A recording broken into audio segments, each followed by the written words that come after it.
To weigh or not to weigh? That is the question. You can have success in weight loss with weighing on the scale every day. You can have success in weight loss not using the scale at all. So in this coming video, I'm going to talk about how you can decide whether using the scale is going to be an advantage to you or not.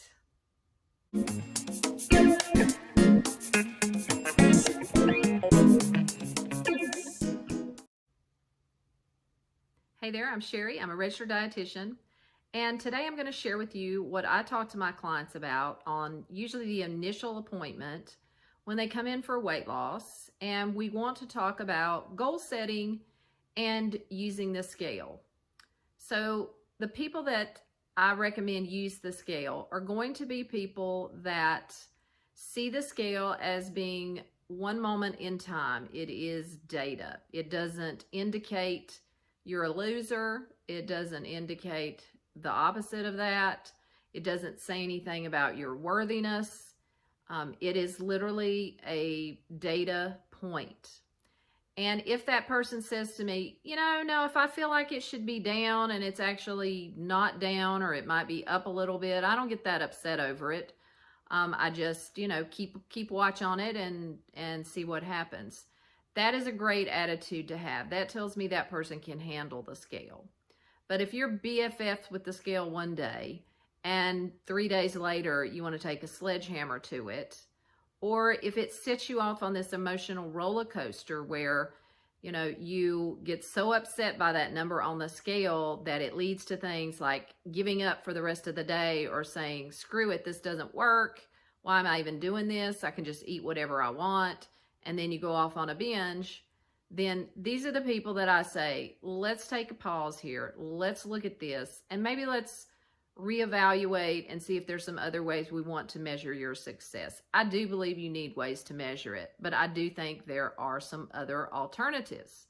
So do what I would call a checkup from the neck up. I got that from an old coach of mine, basketball coach, but do that and see, can you handle it, or does it send you on the emotional roller coaster? If you want to explore some alternatives to actually weighing on the scale, the first thing I recommend to people is what's called a closeometer.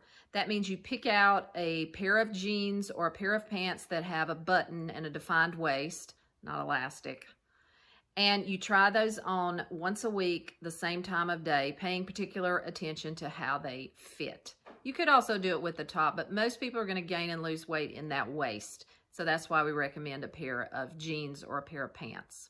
The other thing you could do is measurements. You just have to be really specific so that when you are measuring this week is the same place you are measuring next week. So take good notes on that and make sure you're comparing apples to apples is what I'm saying.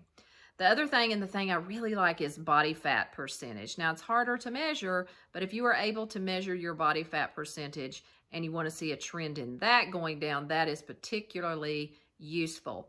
I just don't recommend you do body fat percentage every week. Do that one only once a month.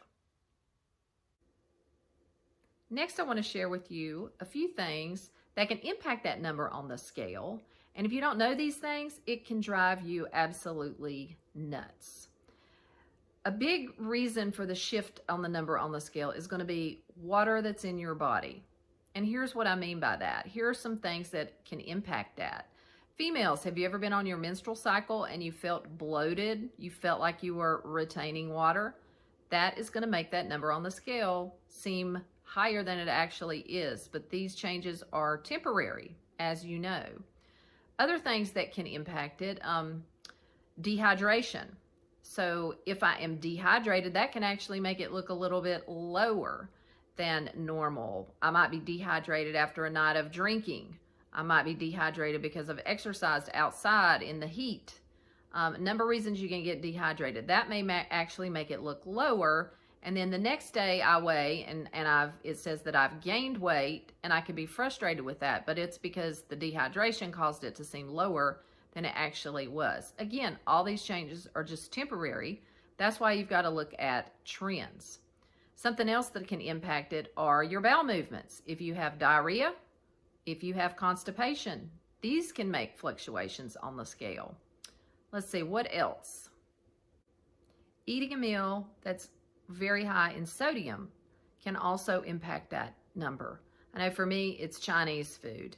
Anytime you feel really thirsty, that is going to increase the water retention in your body, and you're probably going to see that number go up. If you decide you are going to continue to weigh on the scale, I don't recommend you do it more than weekly, and make sure you are consistent. So again, you're comparing apples to apples. What that means is you weigh at the same time of day. You put your scale, you use the same scale first of all, and you put that scale on the same surface. So it's not like it's on carpet one week and then the next week it's on the bathroom tile. And you also want to make sure that you wear the same clothes, or what I recommend is no clothes. So that way, you know, it's not like summer you've got on shorts and the wintertime you've got on a sweatsuit. That can make a difference on the scale. And weigh at the same time of day. So be consistent so you know that you're comparing apples to apples. All right, I hope this has been helpful. If it is, please click that like video.